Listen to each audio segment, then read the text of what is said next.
समन्ता चक्रवालेषु अत्रा गच्छन्तु देवता सद्धम्मं मुनिराजन्स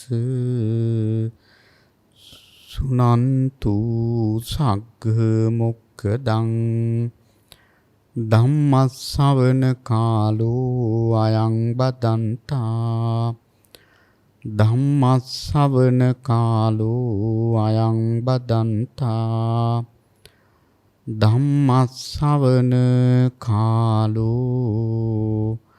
අයං බදන්තා නමෝ තස්ස භගවතු අරහතු සම්මා සම්බුද්දස්ස නමෝ තස්ස භගවතු අරහතු සම්මා සම්බුද්දස්ස නමෝ තස්ස භගවතු අරහතු සම්මා සම්බුද්දස්ස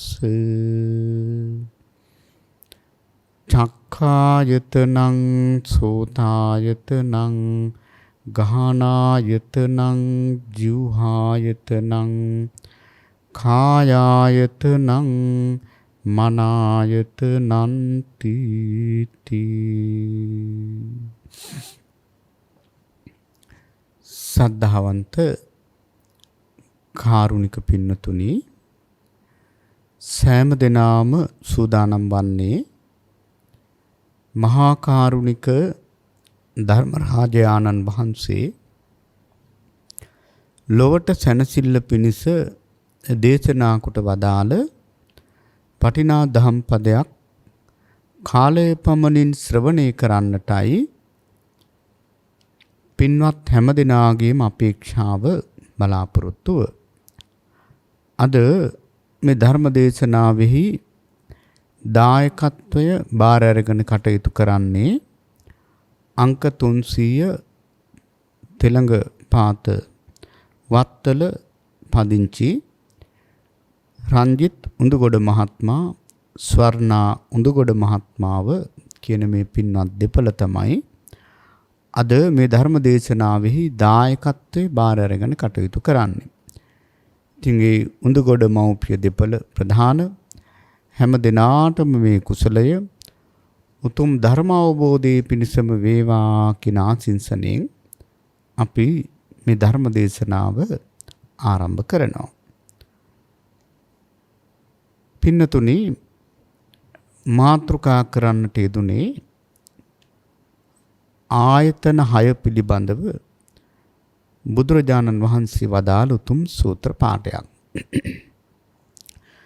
විශේෂයෙන් අපි මේ දේශනාවට චක්ක සූත්‍රය පාදක කරගෙන පින්නතුලාට ඊටාම වටිනා ධර්මකාරණා රාශියක් කියා දීමට බලාපොරොත්තු වෙනවා.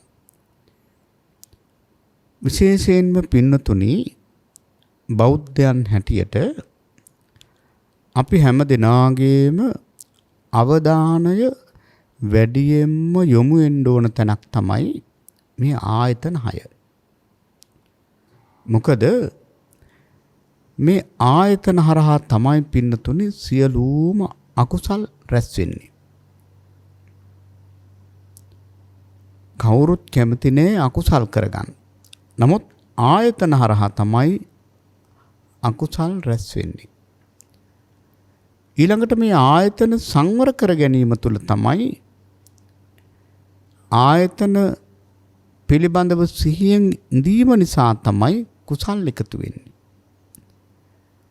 ආයතන අසංවර වීම තුළ සසර දික් වෙනවා. ආයතන සංවර වීම තුළ සසර කෙටි කරගන්නට අවස්ථාව ලැබෙනවා. ඇත්තෙන්ම කිව්වොත් සියල්ලම සිදු වෙන්නේ ඇත්තටම මේ ආයතන හරහා. එහෙමනම් මේ ආයතන පිළිබඳව අපි දැනගන්නට ඕන. දැන් ලෞකික වශයෙන් කෙනෙක් සැප විඳිනවා දුක් විඳිනවා කියලා කියන 아무තු දෙයක් නෙවෙයි. මේ ආයතන හරහා සිදුවෙන ක්‍රියාදාමයක්. දැන් බලන්න කෙනෙක් සැප විඳිනවා කියලා කියන්නේ මොකක්ද? සම්මුති වශයෙන් සැපක් කියලා දෙයක් තියෙනවා. මොකද්ද සැප විඳිනවා කියලා කියන්නේ? සැප විඳිනවා කියලා කියන්නේ අපේ මේ ඇහැට අපි කැමතිම රූප ලැබෙනවා නම් ඔන්න සැප. කනට කැමතිම ශබ්ද අපි වර්ණනා කරනවා නම් අපි කැමති හඬවල් අහන්න ලැබෙනවා නම් ඔන්න සැප. නාසයට කැමතිම ආග්‍රහණ ලැබෙනවා නම් ඔන්න සැප. දිවට කැමති රස ලැබෙනවා නම් ඔන්න සැප. කයට කැමති පහස ලැබෙනවා නම් ඔන්න සැප. සිතටත් කැමති අරමුණු ලැබෙනවා නම් ඔන්න සැප. එතකොට බලන්න මේ සැප කියලා කියන්නේ මහ ලොකු දෙයක් නෙවෙයි. මේ ආයතනයන්ට අපි කැමති බාහිර ආයතන වන රූප, ශබ්ද, ගන්ධ, රස, ස්පර්ශ අරමුණු ලැබෙනවා නම් ඔන්න සැපයි. එහෙම නැතුව මේ බාහිරව භෞතිකව තියෙන දේවල් නෙමෙයි සැපයි කියලා කියන්නේ. දුක කියලා කියන්නේ මොකක්ද? දුක කියලා කියන්නේ මේ ආයතනයන්ට තමන් අකමැතිම ටික ලැබෙනවා නම් දුකයි. දැන් බලන්න. අපේ ඇහැට අපි අකමැති රූප ලැබෙනවා නම් ඔන්න දුක. අපේ කනට අකමැති ශබ්ද අහන්න ලැබෙනවා නම් ඔන්න දුක. නාසයට අපි අකමැති ආග්‍රහණ විඳින්න ලැබෙනවා නම් ඔන්න දුක. ඊළඟට පින්නතුනි දිවට අකමැති රස විඳින්න ලැබෙනවා නම් ඔන්න දුක. කයට අකමැති පහස විඳින්න සිද්ධ වෙනවා නම් ඔන්න දුක. සිතටත් අකමැතිම අරමුණු වෙනවා නම් ඔන්න දුක. ඒතර දුකයි සැපයි කියලා කියන්නේ 아무තු දෙයක් නෙවෙයි නේද? මේ ආයතනයන්ට අපි කැමති ටික ලැබෙනවා නම් සැපයි, අකමැති ටික ලැබෙනවා නම් දුකයි. එතකොට බලන්න මේ අනුව කල්පනා කරලා බලපුවාම ලෞකික ලෝකෝත්තර කියන හැම දෙයක්ම සිද්ධ වෙන්නේ පින්නතුනි මේ ආයතන හරහා. එහෙමනම් මේ ආයතනයන් පිළිබඳව අපි විශේෂ අවධානයක් තියන්නට ඕන. දැන් බලන්න මේ චචක්ක සූත්‍රය ගත්තාම ච කියලා කියන්නේ 6නේ. එතන 6 ගොඩවල් 6ක් මෙතන සඳහන් වෙනවා. ඒක අපි මුලින් දැනගෙන ඉමු. මොනවද මේ 6 ගොඩවල් 6? පළමුවෙන්ම බුදුරජාණන් වහන්සේ දේශනා කරන ආධ්‍යාත්මික ආයතන 6. දැන් අපි කියපු ඇස, කන, නාසය, දිව, ඊළඟට මේ කය, සිත. අපි ළඟ තියෙන ආධ්‍යාත්මික ආයතන. අපි කියන්නේ චක්කු, සෝත, ගහන, જીවා, කාය, මන කියලා. මෙන්න මේ ආයතන. ආයතන කියන්නේ යමක් නිස්පාදනය කරන තැන. ඒතර ආයතන 6යි. ආධ්‍යාත්මික ආයතන 6 අපි දැනගන්නට ඕන, අවබෝධ කරගන්නට ඕන. ඊළඟට බාහිර ආයතන 6ක් තියෙනවා. මොනවද?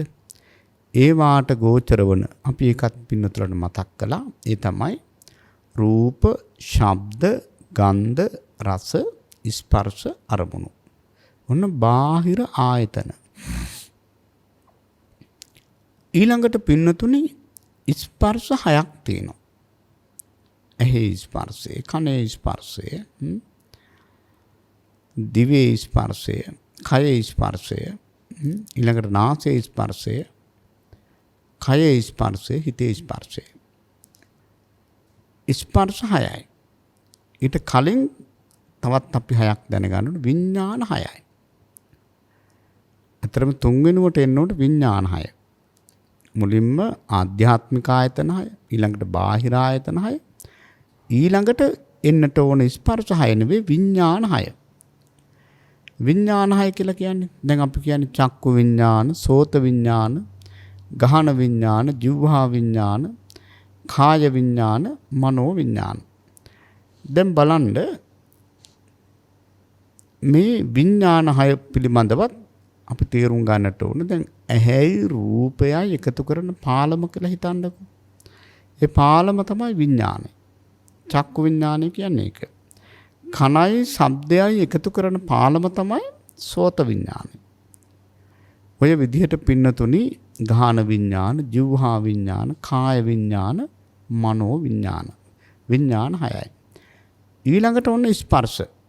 ස්පර්ශ 6. ඊළඟට පින්නතුනි වේදනා 6ක් තියෙනවා. ඇසේ වේදන, ඇහැ නිසා හට ගන්න වේදනාව, චක්කු සම්පස්සජා වේදනා කියලා කියන්නේ. ඊළඟට කනේ වේදනාව, නාසයේ වේදනාව, දිවේ වේදනාව, කයේ වේදනාව, සිතේ වේදනාව. වේදනා 6ක් තියෙනවා. ඊළඟට පින්නතුනි වේදනාව නිසා ඇති වෙනවා තණ්හාව. ඒකට කියන රූප තණ්හා, ශබ්ද තණ්හා, ගන්ධ තණ්හා, රස තණ්හා, පොට්ටබ්බ තණ්හා, ධම්ම තණ්හා. මෙතන දැන් 6 ගොඩවල් 6ක් කියවුණා.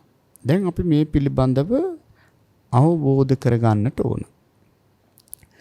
මේ අවබෝධ කර ගැනීම ඉතාම වටිනවා. මොකද අපි අර මුලින් කියපු විදිහටම මේ ආයතන හරහා තමයි සියල්ලම සිද්ධ වෙන්නේ. දැන් අපි මුලින්ම බලමු මේ ඇහෙන් අපි රූපයක් දකින්නේ පින්නතුනි හේතුවක් නිසා. ඒකනේ මේ ධර්මයේ පටිච්ච සමුප්පාදය කියලා කියන්නේ. මේ ධර්මයේ තුල පින්නතුනි කිසිවක් නැහැ ඉබේ සිද්ධ වෙන. හැම දෙයකටම හේතුවක් තියෙනවා. දැන් බලන්න අපි ඇහෙන් රූපයක් දකිනවා.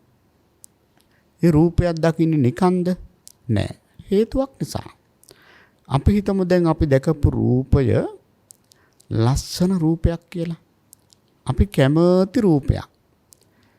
මේ කැමති රූපය අපි දැක්කේ මොකක් නිසාද?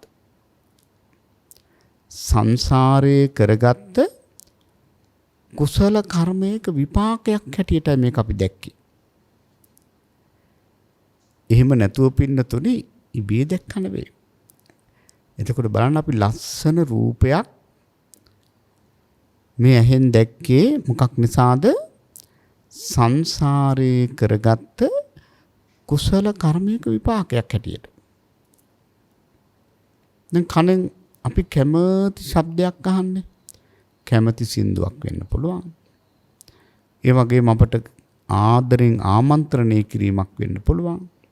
අපගේ ගුණ වැනීමක් වෙන්න පුළුවන්. අපි කැමති හඬක් වෙන්න පුළුවන්.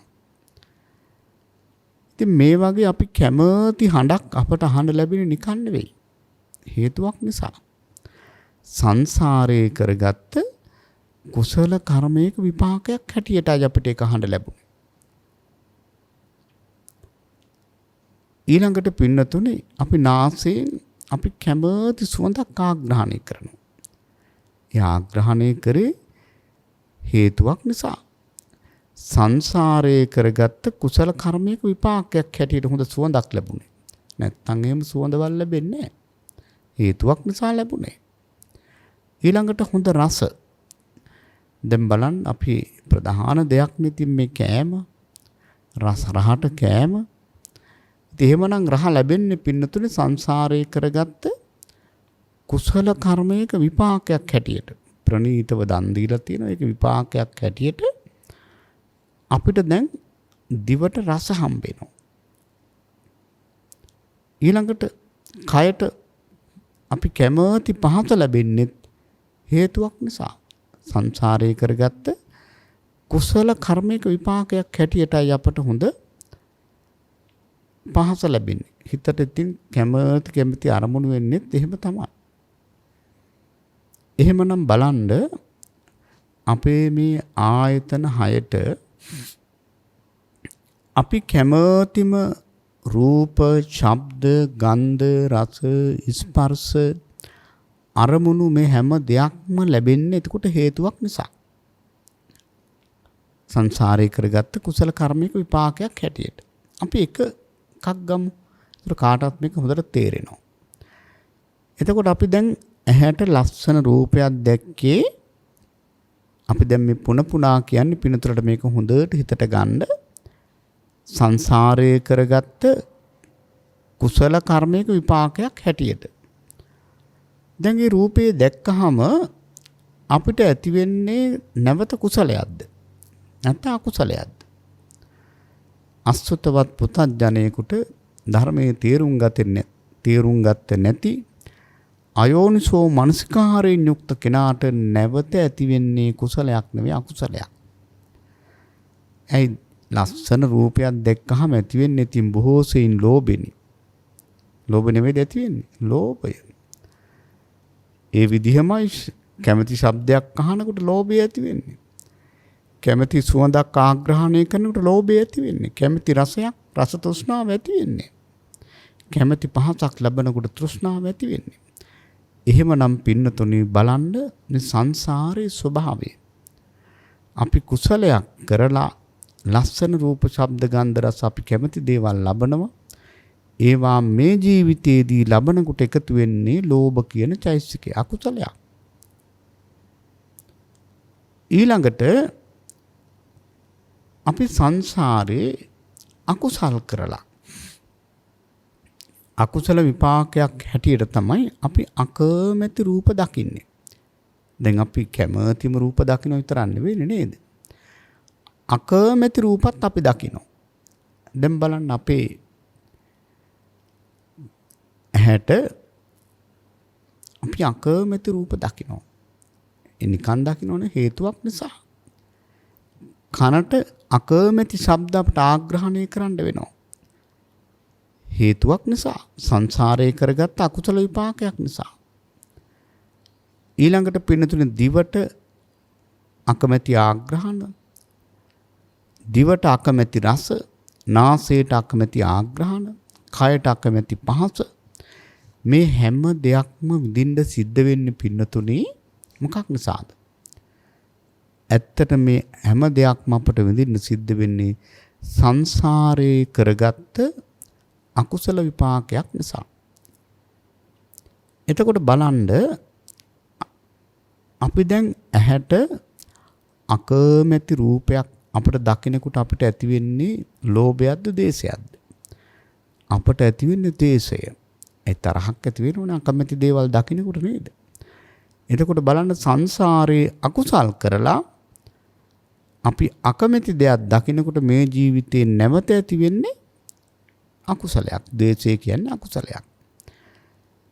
එතකොට බලන්න මේ අපට මේ සංසාර රෝගයේ තියෙන භයානකකම සංසාරේ කුසල් කරලා හොඳ රූප දැක්කත් අපට අකුසලයක් එකතු වෙනවා.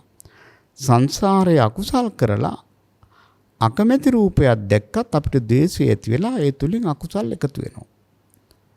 හැබැයි පින්නතුනි අපි ධර්මයේ හොඳට දන්නවා නම් මේ ආයතනයන් පිළිබඳව බොහොම කල්පනාවෙන් අපි හිටියානම් සිහිය හොඳට දියුණු කරලා තියෙනවා නම් අනිවාර්යෙන්ම අපට කුසල් රැස් කරගන්න පුළුවන්. ඒ කියන්නේ අකමැති රූපයක් දැක්කත් කැමැති රූපයක් දැක්කත් අපට ඒකාන්තයෙන් කුසල් රැස් කරගන්න පුළුවන්. ඒ කොහොමද? අපි හිතමු දැන් කැමැති රූපයක් අපි දැක්කහම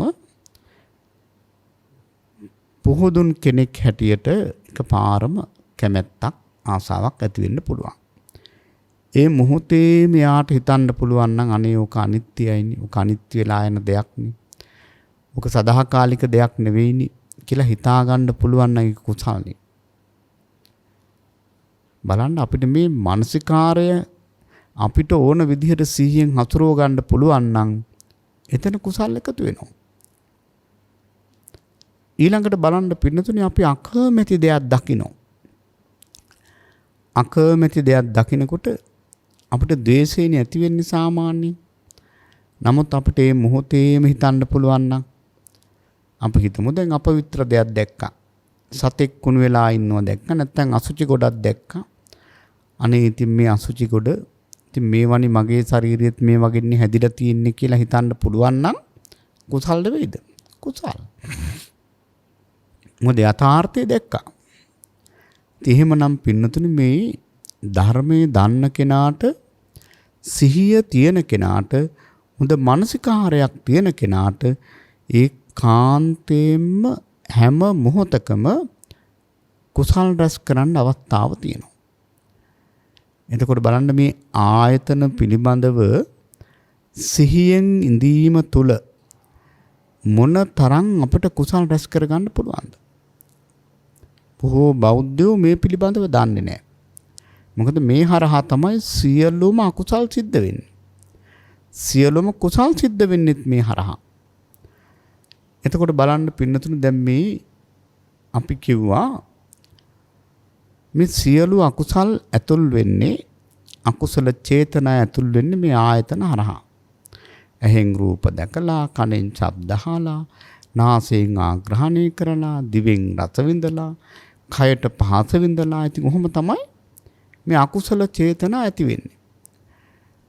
දැන් බලන්න අපිට පුළුවන් නම් මේ අකුසල චේතනා ඇති වෙනකොට ඒවා පාලනය කරගන්න. අර නාදිවාසේති කියලා ධර්මයේ සඳහන් වෙන්නේ. ඇතුළට ගන්නෙ නෑ. දැන් බලන්න ඇතුළට එන්න නොදී පාලනය කරගන්නවා. ඒකට ධර්මයේ කියන්නේ නාදිවාසේති. නාදිවාසේති කියලා කියන්නේ ඇතුළට එන්න දෙන්නේ නෑ. ඇතුළට එන්න දෙන්නේ නැති කොහෙන්ද මේ ආයතන හරහා ඇතුළට එන්න දෙන්නේ නෑ. හරියට අර දොරටු පාලකයෝ වගේ මුරකාරයෝ දාලා ඉන්නවා වගේ ඇහැට මුරකාරයෙක් දාලා කනට මුරකාරයෙක් දාලා ඉතින් ඒ වගේ පින්තුනේ ආරක්ෂාවක් දීලා තින්නේ. මොකද්ද මේ ආරක්ෂාව? සතිය.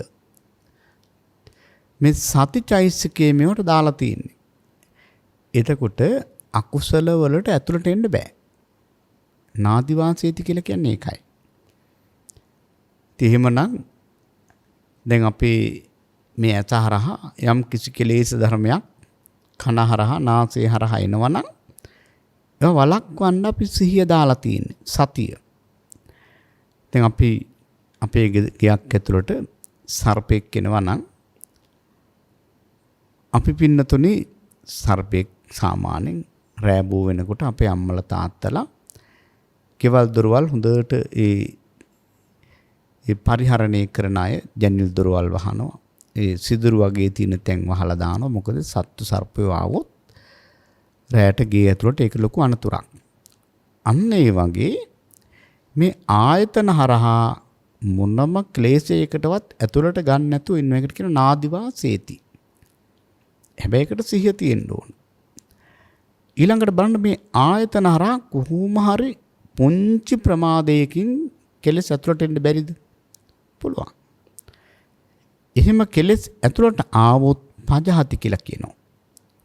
පජහති කියලා කියන්නේ පින්නතුනි වහාම අයින් කළා දානවා. කෙලෙස් ධර්ම ඇතුළට ආවොත් වහාම අයින් කළා දානවා. හරියට අර සර්පෙක් ගිය ඇතුළට ආවොත් අපි වහාම මේ සර්පය අයින් කරනව නේද? අනේ අද මහන්සි ඔන්න ඔය සර්පයා හිටපුද කියලා අපි හිතනවද? කියනවද? නෑ. අපි දන්නවා සර්පයා ඇතුළේ හිටියොත් ලොකු අනතුරක්. කොච්චර මහන්සි වුණත් gedara බඩු ඔක්කොම එළියට දාලා හරි සර්පයා අයින් කරනවා. අන්න ඒ වගේ කෙලෙස් අයින් කරන්න ඕන. පජහති. ඊළඟට පින්නතට විනෝදේති. විනෝදේති කියලා කියන්නේ සිහියෙන් ඉන්න කෙනාට ඒ කෙලෙස් අයින් කරනකොට චුට්ටක්වත් ඉතුරු නොකර ඒ කෙලෙස් අයින් කරන්න පුළුවන්. විනෝදේති. ඊළඟට පින්නතුනි භ්‍යන්ති කරෝති මේ කෙලෙස් එන පාරට. ඉතින් මේකට සිහියමයි තියෙන්න ඕන. මේ කෙලෙස් එන පාරට පින්නතුනි බැහැර කරන්න දක්ෂ වෙන්නට ඕන. මේ කෙලෙස් එන පාරට බැහැර කරන්න පුළුවන් සිහිය තිබුණොත්. ඉතින් මම මේ ටික විශේෂයෙන් මතක් කරේ බලන්න මේ ආයතන 6 සංවර කරගන්න පුළුවන් නම් කෙලෙස් ප්‍රහාණය කරනවා කියන එක බොහොම ලෙහෙසි දෙයක්.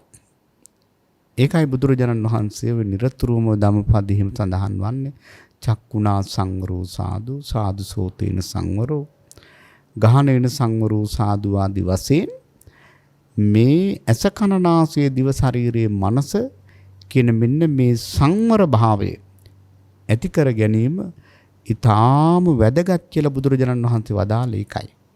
දැන් බලන්න සීලේ දේශනා කරන තැන උන්වහන්සේ වෙනම ඉන්ද්‍රිය සංවර සීලයක් දේශනා කළේයි. පින්නතුනි ප්‍රාතිමෝක්ෂ සංවර සීලේ හැටියට සමාදන් වෙච්ච ශික්ෂාපද ටික ආරක්ෂා කරන එක වටිනවා. ඒක අපි අව탁සේරු කරන්නේ නැහැ. කෙනෙක් ප්‍රාණඝාත කරන්නේ නැත්නම් අදත්තා දානේ නැත්නම් කාමයේ වර්ධව හැසිරීමක් නැත්නම් බොරු කියන්නේ නැත්නම් සුරාව පාවිච්චි කරන්නේ නැත්නම් ඒක ලොකු දෙයක්. හැබැයි ඒක පරිපූර්ණ වෙන්නේ නැහැ. ඒක සම්පූර්ණ වෙන්නේ නැහැ එම සීලය. එම සීලය සම්පූර්ණ වෙන්නට නම් අනිවාර්යෙන් ඉන්ද්‍රිය සංවර සීලය අවශ්‍යයි. දැන් බලන්න මේ ශික්ෂාපද පහ හොඳට ආරක්ෂා කරගෙන ඉන්න කෙනෙක් අපි නිකමට හිතමු. ඇහෙන් රූප නිතර නිතර බලබලා කෙලෙස් වගුරුවනවා නම්, කනෙන් ශබ්ද අසාසා කෙලෙස් වගුරුවනවා නම්, නාසයෙන් ආග්‍රහණය කර කර කෙලෙස් වගුරුවනවා නම්, දිවෙන් රස විඳ විඳ කෙලෙස් වගුරුවනවා නම්, කයට පහස ලැබමින් කෙලෙස් වගුරුවනවා නම්, සිතට අරමුණු ගන්න ගමන් කෙලෙස් වගුරුවනවා නම්, ඒ හිත ඇතුළ පින්නතුනි කුණු වෙලානේ කෙලෙස් වලින්. එහෙනම් එතන පරිපූර්ණ සීලයක් නැහැ. පරිපූර්ණ සීලයක් ඇති කරගන්න නම් අනිවාර්යෙන් මේ ඉන්ද්‍රිය සංවරය අවශ්‍යයි. ඉතින් මේ ඉන්ද්‍රිය සංවරය ගැන කියනකොට පින්නතුනි මේවට ඒ පියවරෙන් පියවර ගුණ වැඩෙන්න ඕන. දැන් ඉන්ද්‍රිය සංවරයක් කෙනෙකුට ඇති කරගන්න බෑනේ සිහිනුවන දෙක නැත්තම්. දැන් සිහිනුවන දෙක ඇති කරගන්න නම් යෝනිසෝ මනසිකාරයක් තියෙන්න ඕනේ. යෝනිසෝ මනසිකාරයක් ඇති කරගන්න නම් පින්නතුනි අනිවාර්යයෙන්ම එයාට සද්ධාාවක් තියෙන්න ඕන. සද්ධාව ඇති කරගන්න නම් හොඳට බණහන්න ඕන. ඒ වගේම බණහන්න අවස්ථාව උදාපත් කරගන්න කල්යාණ මිත්‍රයෝ ඉන්න ඕන. කල්යාණ මිත්‍රයෝ නැත්තම් මේක කරන්න බෑ. එතකොට බලන්න කල්යාණ මිත්‍රයා නිසා ධර්මය ලැබුණා, ධර්මය නිසා සද්ධාව වැඩුණා. සද්ධාව නිසා යෝනිසෝ මනසිකාරය වැඩුණා. යෝනිසෝ මනසිකාරය නිසා සිහිනුවන දෙක වැඩුණා. සිහිනුවන දෙක නිසා ඔන්න ඉන්ද්‍රිය සංවර වුණා. ඒතර ඉන්ද්‍රිය සංවර වෙනකොට පරම සීලවන්තයෙක්. ඔය බාගට සිල් රැකීමක් නෙවෙයි. ඉන්ද්‍රිය සංවරයි නම් නියම සීලවන්තයෙක් බවට. ඒ කියන්නේ කයෙන් වචනෙන් සිතින්වත් වරදක් සිද්ධ වෙන්නේ නැති බොහොම වටිනා සීලවන්ත පුජ්‍යලයක් බවට පත් වෙන්නට අවස්ථාව ලැබෙනවා. එහෙමනම් මේ ඉන්ද්‍රිය සංවර කර ගැනීම කොච්චර වටිනවද කියලා පින්නතුල කල්පනා කරලා බලන්න. ඊළඟට පින්නතුනි දැන් මේ ආයතන 6. දැන් අපි මේ 6 ගොඩවල් 6ක් පිළිබඳව කරුණු පැහැදිලි කළානේ. ඉතින් මෙන්න මේ කියන දේවල් අපේ ජීවිතේට අපි ගලපගන්නේ කොහොමද කියලා තේරුම් ගන්නට ඕන. නැත්තම් මේ ධර්ම කාරණා අහලා ඉතින් ඔහේ ඉඳලා වැඩක් නැහැ. මේක යෝනිසෝ මනසිකාරයෙන් දෛනික ජීවිතයේදී අපේ ජීවිතයට මේවා ගලපන්න අපි පුරුදු වෙන්න ඕන. දැන් බලන්න මිනිස්යන් හැටියට අපිට විවිධාකාර ප්‍රශ්නවලට මුහුණ පාන්න සිද්ධ වෙනවා. දැන් සමහර වෙලාවට ඉතින් නොඑක් ප්‍රශ්න අපට එනවනේ. දැන් අපි හිතමු අපට මේ ප්‍රශ්න එන්නේත් මේ ආයතන හරහාමයි. දැන් කවුරු හරි එක්ක අපට කියන්න ඕනේ, අපට ඇහෙන්න ඕනේ, අපි දකින්න ඕනේ. නැත්තම් ආග්‍රහණය කරන්න ඕනේ, රස විඳින්න ඕනේ, පහත විඳින්න ඕනේ, නැත්තම් හිතට දැනෙන්න ඕනේ. එහෙමනේ ප්‍රශ්න එන්නේ නේද?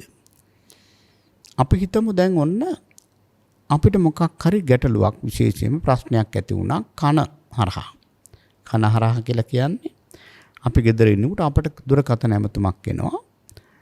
ඒ ඇමතුමෙන් අපේ හිතවත් කෙනෙක් එහා පැත්තේ ඉඳලා කියන්නේ ඔන්න ඔයාට මෙහෙම කිව්වා මේ වගේ චෝදනාවක් ඔයාට තියෙනවා කියලා මොනවා හරි ප්‍රශ්නයක් අපේ ඔළුවට දානවා. දැන් ඔන්න හිත විප්සිතයි. කෑම ටිකක් කාගන්න බෑ. අපිට නාන්න බෑ. ගෙදර වැඩක් කරන්න බෑ. මොනම දෙයක්වත් ඒක අරමුණකින් කරන්න බෑ. අර ප්‍රශ්නෙමයි මතක් වෙන්නේ. ඉතින් ඒ වගේ වෙලාවට පින්නතුනේ මහා අසහනයක්නේ. නමුත් බලන්න මේ ගැඹුරු ධර්මයේ අපි ඉගෙනගෙන තිබුණාම විශේෂයෙන් මේ ආයතනයන්ගේ ස්වභාවය අපි තේරුම් අරගෙන තිබුණාම අපට ඒකෙන් ගැලවෙන්න පුළුවන්. ඒ කොහොමද?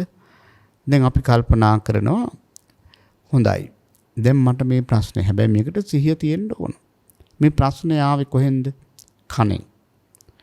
මේ ප්‍රශ්නේ ආවේ කනෙන්. ඒ කනට මේ ශබ්දය ආවේ. දැන් තමන් කල්පනා කරනවා අනේ මේ කන නිට්ටයයිද අනිත්‍යයිද? එතකොට තේරෙනවා අනේ මේ කන අනිත්‍යයි. මොකද කන කියන එක පින්නතුනේ සදාකාලික දෙයක් නෙවෙයි. කන වහ වෙනස් වෙලා යන දෙයක්. අනිත්‍ය දෙයක්. ඊළඟට කනට ආපු ශබ්දය ගැන බලනවා. බලන්න එකින් එකට ජීවිතේට ගලප ගන්න හැටි. ශබ්දයත් ඉතින් අනිත්‍යයිනේ. ශබ්දේ නිට්ටය දෙයක්ද? නෑ, ඒකත් අනිත්‍යයි. ඒ දෙන්නා එකතු කරපු විඥානය බලන්න පින්නතුනි කොච්චර විඥානය අනිත්‍යයිද? වහ වෙනස් වෙනවා විඥානය. ඒකත් අනිත්‍යයි. ඒ තුන් දෙනාගේ එකතුවට අපි කියන්නේ ස්පර්ශය. මේ ස්පර්ශයත් අනිත්‍යයි. ඒ ස්පර්ශය නිසා ඇති වෙනවා මොකද්ද? ස්පර්ශය නිසා වේදනාවක් ඇති වෙනවා. මේ වේදනාව දැන් අපිට දුක් වේදනාව ඇති වෙලා තියෙන මේ ප්‍රශ්නේ නිසා. ඒ දුක් වේදනාවත් වහා පෙරලිලා යනවනේ. හැමදාම තියෙන වේදනාවක් නෙවෙයි, ඒකත් අනිත්‍යයි. ඒ වේදනාව නිසා දැන් මේ ඇති වෙලා තියෙන ਸੰతాපයේ ගැටීම ඒකත් අනිත්‍යයි. එතකොට බලන්න පින්නතුනි මේ විදිහට හිතන්න පුළුවන් නම් ප්‍රශ්න කියන ඒවා ප්‍රශ්න වෙයිද? නෑ, ඒ සියල්ලම අපට ධර්මානුකූලව විසඳ ගන්න පුළුවන්. ඒ නිසා මේ චතක්ක සූත්‍රයේදී විශේෂයෙන්ම බුදුරජාණන් වහන්සේ අපට කියලා දෙන්නේ මේක අනිත්‍ය වශයෙන්ම දකින්න මේ ආයතනය. බාහිර ආයතනත් එහෙමයි. දැන් අපි මේක භාවනාවක් හැටියට කරනවා නම් මානසිකාරයක් හැටියට කරන අපිට කරන්න පුළුවන් ඇහැ නිට්ටියද අනිත්‍යද තමන්ම කල්පනා කරනවා. පින්නතුනි මම මේ කියන්නේ බුද්ධ දේශනාවට අනුව. දැන් බලන්න එදා නන්දකෝවාද සූත්‍රයේදී නන්දක ස්වාමීන් වහන්සේ භික්ෂුණීන් වහන්සේලාට දේශනා කරේ මේ දේශනාව. භික්ෂුණීන් වහන්සේලාට බණ කියන්න නන්දක ස්වාමීන් වහන්සේ ගියා. නන්දක ස්වාමීන් වහන්සේ ගිහිල්ලා භික්ෂුණීන් වහන්සේලාට මතක් කරනවා නැගෙනවිරුනි අද මම බණ කියන්නේ වෙනත් ක්‍රමයකට. මං අහන ප්‍රශ්න වලට තේරෙනවා නම් තේරෙනවා කියන්නේ නැත්තම් නෑ කියන්නේ. එහෙම කියලා නන්දක ස්වාමීන් වහන්සේ මේ භික්ෂුණීන්ට දේශනා කරනවා නැගෙනියනි මේ ඇස නිට්ටයයිද අනිත්‍යයිද? භික්ෂුණීන් වහන්සේලා ටිකක් හොඳට විමසිල්ලෙන් විමසලා කියනවා ස්වාමීනි ඇස අනිත්‍යයි. ඊළඟට නන්දක ස්වාමීන් වහන්සේ අහනවා ඇහැට පේන රූප නිට්ටයද අනිත්‍යද? අනිත්‍යයි. ඊළඟට මේ ඇහැ රූපයයි එකතු කරන විඥානය චක්ක විඥානය නිට්ටයද අනිත්‍යද? අනිත්‍යයි. මේ තුන් දෙනාගේ එකතුව නිට්ටයද අනිත්‍යද? අනිත්‍යයි ස්වාමීනි. ස්පර්ශය අනිත්‍යයි. ඊළඟට මේ ස්පර්ශය නිසා ඇතිවෙන වේදනාව නිට්ටයද අනිත්‍යද? අනේ ස්වාමීනි අනිත්‍යයි. ඒ වේදනාව නිසා ඇතිවෙන කෙලෙස් තණ්හාව අනිත්‍යයි. මේ විදිහට පින්නතුනි ආයතන 6 පිළිබඳවම නන්දක ස්වාමීන් වහන්සේ අහනවා.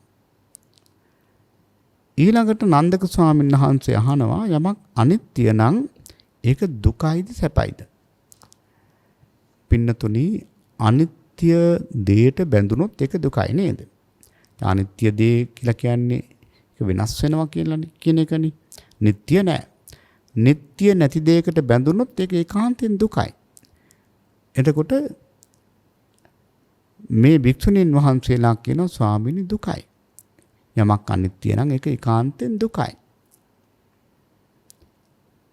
එතකොට දැන් මේ ඇස කන නාසය දිව ශරීරයේ මනස වගේම ඒවාට ගෝචර වන රූප ශබ්ද ගන්ධ රස ස්පර්ශ අරමුණු මේ සියල්ලම ඊළඟට අනිත්‍ය සියලු ස්පර්ශ විඥාන වේදනා මේ සියල්ලම අනිත්‍යයි.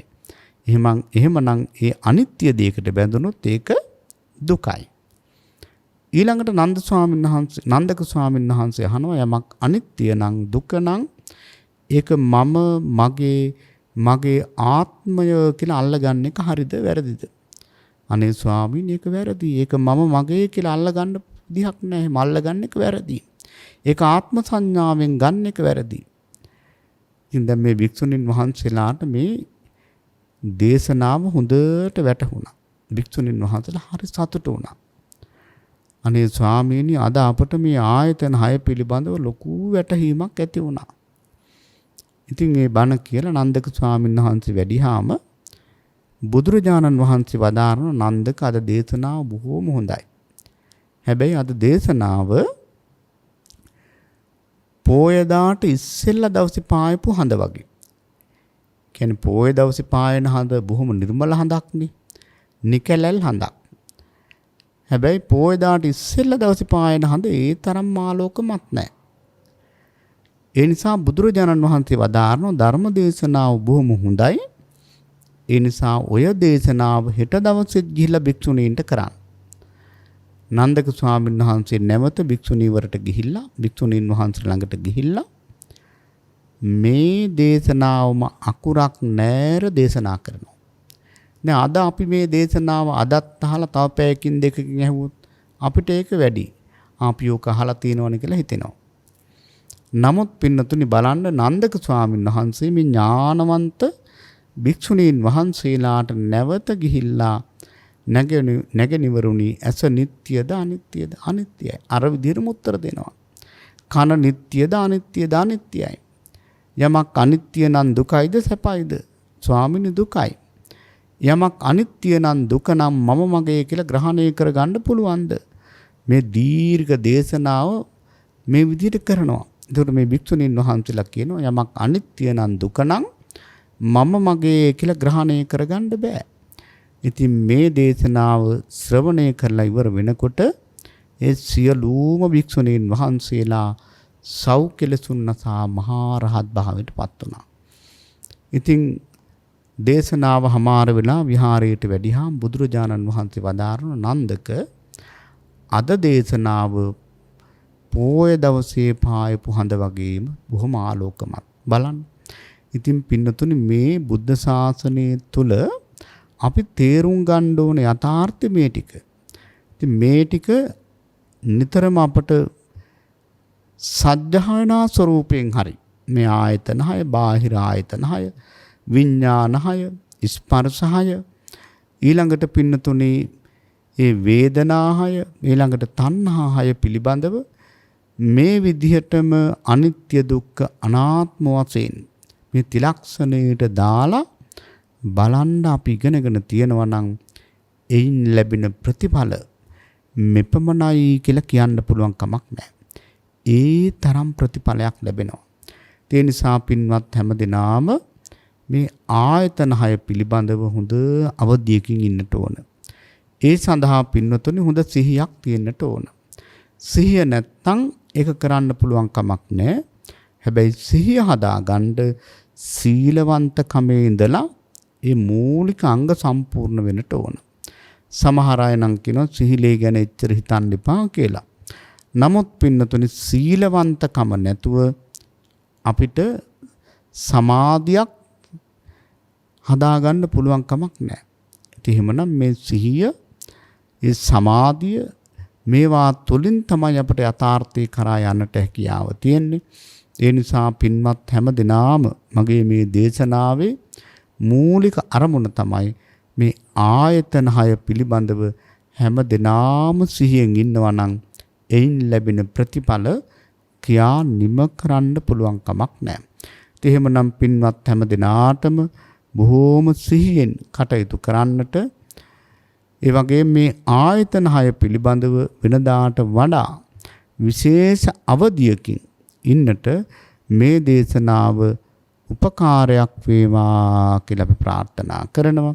ඉතින් අද මේ ධර්ම දේශනාවෙහි දායකත්වයේ බාර අරගෙන කටයුතු කරන අංක 300 තෙලඟපාත වත්තල පදිංචි පින්වත් රංජිත් උඳුගොඩ මහත්මයා, ස්වර්ණා උඳුගොඩ මහත්මයා වැතුළු ඒ පින්වත් හැම දිනාටම මේ කුසලය උතුම් ධර්ම අවබෝධයේ පිණසම වේවා කියලා ප්‍රාර්ථනා කරනවා. ස්වර්ණා උඳුගොඩ මහත්මියගේ 67 වන ජන්මදිනය වෙනුවෙන් ඇයට නිදුක් නිරෝගී භාවයේ චිර ජීවනය සැලසේවා කියන උතුම් ප්‍රාර්ථනාව පෙරදරි කරගෙන ඒ වගේම උතුම් චතුරාර්ය සත්‍ය අවබෝධය දක්වාම මේ ආශිර්වාදයේ වේවා කියන උතුම් ප්‍රාර්ථනාව පෙරදරි කරගෙන තමයි විශේෂයෙන් අද මේ පින්කම සිද්ධ කරන්නේ. ඒ නිසා 67 වන ජන්මදිනය සිහිපත් කරන ස්වර්ණා උඳුගොඩ මහත්මාව නිදුක් වේවා, නිරෝගී වේවා, සුවපත් වේවා, චිර ජීවනයේ සැලසේවා, පුණ්‍යවන්ත ජන්මදිනයක් වේවා, නිවන දක්වාම මේ ආශිර්වාදේ වේවා කියලා ප්‍රාර්ථනා කරනවා. එසේම පවුලේ දූ දරුවන්ට සහ මුණුබුරු මිනිබිරියන්ට නිදුක් නිරෝගී භාවයේ චිර ජීවනයේ සැලසේවා. ඒ දරුවන්ට ඉතා හොඳින් අධ්‍යාපන කටයුතු හදාරලා රටට ජාතියට ආගමට වැඩදායි පුණ්‍යවන්ත දරුවන් හැටියට කටයුතු කරන්නට තුරුණුවන්ගේ ආශිර්වාදය ලැබේවා කියලා ප්‍රාර්ථනා කරනවා. එසේම දෙපාර්ශ්වයේම මියගිය සියලු ඥාතිහිත මිත්‍රාදීන්ට ඒකාන්තයෙන් මේ කුසල් පෙනේවා. සංසාරගත සියලු ඥාතීන්ට මේ කුසල් නිවන් පිණිස වේවා කියලා ප්‍රාර්ථනා කරනවා. දේශකයන් වහන්සේට සෙත් පතනවා. ඒ වගේම සියලුම මහා සංඝරත්නයට සෙත් පතනවා. ප්‍රඥා නාලිකාවේ ගෞරවනීය අනුශාසක ස්වාමින් වහන්සේ ප්‍රධාන කාර්ය මණ්ඩලයේ පින්වත් හැම දෙනාටම සියලු සැනසෙල්ල වේවා කියලා ප්‍රාර්ථනා කරනවා. ඒ වගේම පින්නතුනි සක්දෙව්දුන් ප්‍රධාන සියලුම දිව්‍ය රාජ මණ්ඩලයට මේ උදාාර කුසල් නිවන් පිණිස වේවා කියන ප්‍රාර්ථනාව තියෙනවා.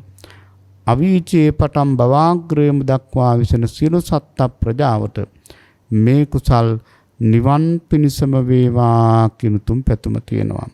එහෙමනම් පින්වත් උඳුගොඩ ඒ පවුලේ හැම දෙනාගේ සියලු සම්‍යක් ප්‍රාර්ථනාවන් මුදුන්පත් වේවා. පින්වත් රංජිත් උඳුගොඩ මහත්මයා, ස්වර්ණා උඳුගොඩ මහත්මයා ප්‍රධාන අපි හැම දිනාටම ජාතියක්, ජරාවක්, ව්‍යාධියක්, මරණයක් නැති සියල්වෙන් වෙන් වූ අජාති අජර අවියාදි අමරණීය නිර්වාණ ධාතුව ඒකාන්තයෙන්ම සාක්ෂාත් කර ගැනීම දක්වාම මේ උදාාර කුසල් උපකාර වේවා කියලා කවුරුත් ප්‍රාර්ථනා කරගනිමු. ආකාසට්ටා ච බුම්මට්ටා දේවා නාග මහිද්దికා පුඤ්ඤන්තං අනුමෝදිත්වා චිරං රක්ඛන්තු ශාසනං චිරං රක්ඛන්තු දේශනං චිරං රක්ඛන්තු මං පරන්ති. දේශක්ඛයෝ නිබ්බානං